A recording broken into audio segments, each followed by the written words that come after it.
Ôi bi bay ta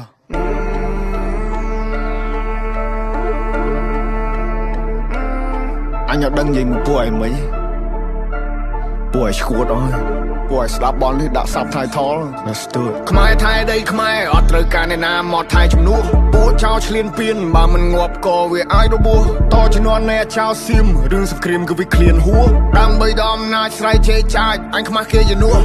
អញទៅបើអញវាយតឲ្យមួយថ្ងៃពួកអាចយ៉ាងไรអញទៅបើអញវាយនៅរស់ឲ្យវិជ័យពួកប្រែដល់លើដីទុកអញអ្នកកែកាយអញទៅបើអញវាយសុទ្ធតែពួកថ្មិលបាញ់ចេញស៊ីវិលចរិតពួកថៃអញទៅបើអញវាយធ្វើបាបពួកអញណាធ្វើបាបដល់ចាចាជាសាពួកនេះលេងទាំងនេះបំពេញមានអំណាចលើទីហ៊ានពួកអននេះចេះតែមានលេងលខោឲ្យយើងមើលពួកអកក្រិចចាំអញប្លង់ឲ្យកិច្ចពួកអននេះលេងល្បិចសុទ្ធពួកអកពើគិតថាមានតែឯងសេចដុំមកសំញ៉ៃពួកនេះអ្នកកំ plai នៅអាស៊ីគេមើលកូនខ្មែរយើងមូលមីចាប់ដៃសាមគ្គីដៃតពីដូនតាឈួតណាចង់រੂរើមកមួយសងដបនៅសសាស